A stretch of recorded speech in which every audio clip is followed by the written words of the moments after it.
But now it's the story about friendships that sold over 8 million copies. The Boy, the Mole, the Fox and the Horse has won fans all over the world and even spawned an Oscar-winning short film. Just beautiful. And joining me for his first TV interview since his Oscar win is the man behind that story, Charlie Mackesy. An absolute pleasure to meet you finally, Charlie. And of course, Barney. Hello, Barney. You little darling who goes everywhere with you, Charlie. Apart from LA to pick an Oscar up, unfortunately, but everywhere else. He's there by your side. A huge couple of weeks it's been for you, Charlie, and I know you were always very keen, and you said it on your Instagram, this wasn't just about you, this was a win for a huge number of people. You were very keen to put that out there. That was important. Thanks, Christine. Yeah, I mean, a lot of people, you know, there are a lot of people who helped make the film, animators and all kinds of people, editors and musicians and, you know, and people on Instagram. I mean, the whole journey has been kind of carried by so many people, friends and otherwise, who contributed in lots of different ways to the story. And yeah, so it's really moving. The Oscar's really for everybody, you know. I don't really feel it's particularly mine, but it's yeah, shared journey, definitely. No, very, very much. And Barney as well. And Barney, very, because, definitely. well, you credit Barney with a lot of the creative process, don't you? He's buying your... In fact, he is Mole, actually. You've said that before. Well, he's kind of always hungry and funny. Not necessarily for cake, but yeah. Yeah, well, he would eat it if he was given it. But yeah, and just generally enthusiastic. Yes. And not always the wisest, but he thinks he's very wise. Oh, of course he is. You can tell by the face he's very wise. But he's kind too, you know. The Oscar win, of course, what a moment for you, Charlie. Tell us about your suit. This was quite a special suit. It wasn't just any old suit off a hanger. This was a beautifully made suit. Yeah. It was, very poignant. Well, that's Matthew, my friend and producer of the film. He did it as a surprise, so I didn't really know it was coming. And the lining had drawings of the characters in it. And I was really shocked. I was like, oh gosh, you know, when we put it on the day, because I'm not big on suits. I don't have really very many suits. That was a big fear of mine, is, oh, golly, you know, got to find a suit then. And that was one that you can keep now, obviously. Yeah, I love it. Well, it clearly brought good luck. It worked on the night. And you hadn't been on a flight for 20 years as well, so even going to LA and the lead up to the Oscars and indeed on the night, that was even an event in itself. It's quite an event, yeah. It hadn't been for a long time.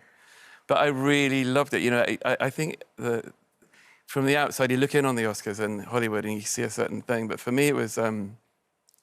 It wasn't glamorous. It was better than glamorous. It was really all the people I met, the actors and the writers, were very honest, you know, and very kind and very real. And I spent quite a lot of time with them. And their stories were anything but, you know, what you'd expect. They had difficult times, and so it felt amazing to get to know them. You know, it was a real privilege to be there. I still don't really believe it. Why am I even on telly with you? You know, it doesn't make any sense. Well, I'm casually talking to you, and the Oscar is actually here. I have to welcome the Oscar also to the studio, because I don't bring that everywhere. You know, it's a special occasion. No, I know. I can imagine that, because it's a beautiful thing. I clearly have never seen one before. Look. Will I hold it? Yeah. Oh, it's heavier than you think, you know. Oh, it is? Yeah. Oh, gosh, it is heavy, yeah, but I think it suits me. But anyway, this will be the last time I'll touch one, undoubtedly, Charlie, but it's a beautiful thing and something that will obviously, like, sit pride of place at home somewhere. Somewhere, yeah.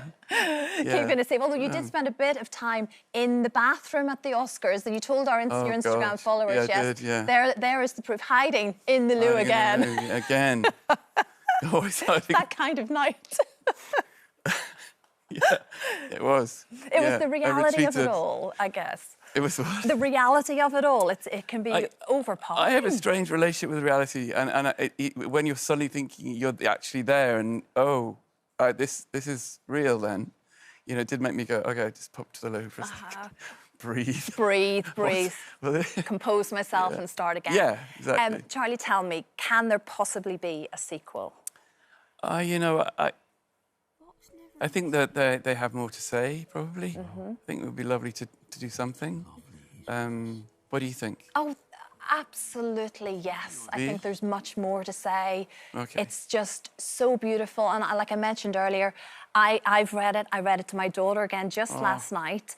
And the fact that my little girl gets so much from it at 4 years old, the flying horse was her favourite part. She loved that. But it obviously means so much to us. We know that each of those characters you've described as a part of you, but I think it's a part of all of us, and that's why it resonates with so many of us. And just that of caring and kindness and understanding and all of these things that we all need to be a little bit more of.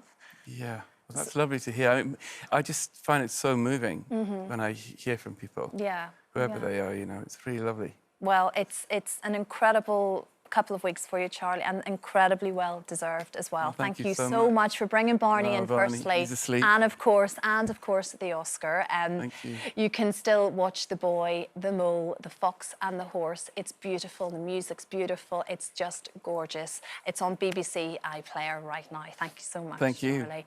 Thank you. Just hold that after the break.